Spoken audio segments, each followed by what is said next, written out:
திமுக. போகிற போக்க பார்த்தா போகிற வண்டியில் பெட்ரோல் தீர்ந்துட்டுனா கூட இதுக்கும் திமுக தான் காரணம்.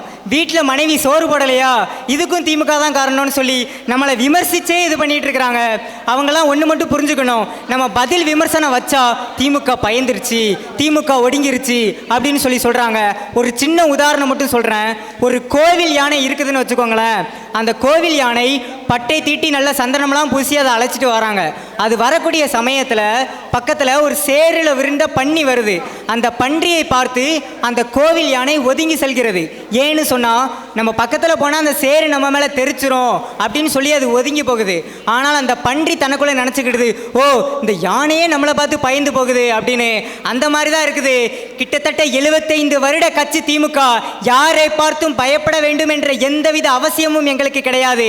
ஏன் என்று சொன்னால் இது கொள்கை அடிப்படையிலும் கோட்பாடு அடிப்படையிலும் கட்டமைக்கப்பட்ட இந்த கோட்டை. இன்னைக்கு நான் பேசக்கூடிய தலைப்பு என்னன்னு கேட்டால், துரோகம் திமுகவிற்கு புதியதல்ல அப்படிங்கிற தலைப்பில் தான் நான் பேச இருக்கிறேன்.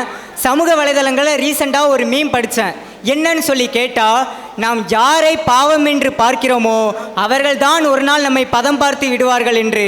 இந்த மீம் யாருக்கு பொருத்தமாக இருக்குதோ இல்லையோ, கலக்கச்சிதமாக காங்கிரஸுக்கு பொருந்தும்.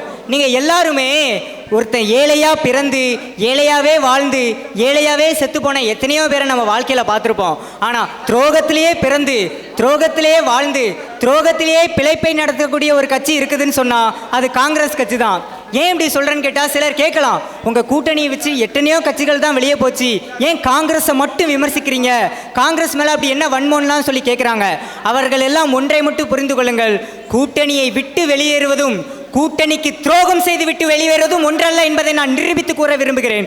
அது மட்டும் இல்லை, ஒரு 4-5 வருஷத்துக்கு முன்னாடி நான் யோசித்தேன், என்னடா அரசியல் புரிதலே இல்லாத சமயம் காங்கிரஸில் ராகுல் காந்தி அவர்களுடைய பேச்சை கேட்டு எவ்வளோ நல்லா பேசுகிறாருல மனுஷன், ஏன் இந்த மனுஷனுக்கு தமிழ்நாட்டில் யாரும் ஓட்டே போட மாட்டாங்க, ஓ நல்லவங்களுக்கெல்லாம் நம்ம மக்கள் வாக்கு செலுத்த மாட்டாங்க போல அப்படின்னு சொல்லி யோசித்து, சரி என்னதான் மக்களுக்கு அவங்க மேலே வன்மம், அவங்களுடைய வரலாற்றை எடுத்து பார்ப்போமேன்னு பார்த்ததுக்கு அப்புறம் தான் புரிந்தது, இன்று சரக்கு மற்றும் சேவை வரியை திணித்தது யார் என்று கேட்டால் அதற்கு விடையாக காங்கிரஸ் வரும். நீட்டை திணித்தது யார் என்று கேட்டால் அதற்கு விடையாக காங்கிரஸ் வரும். காவிரி நதிநீர் உரிமையை பறிகொடுத்தது யார் என்று கேட்டால் அதற்கும் விடையாக காங்கிரஸ் தான் வரும். கச்சத்தீவை தூக்கி கொடுத்தது யாருன்னு கேட்டால் அதற்கும் காங்கிரஸ் தான் விடை.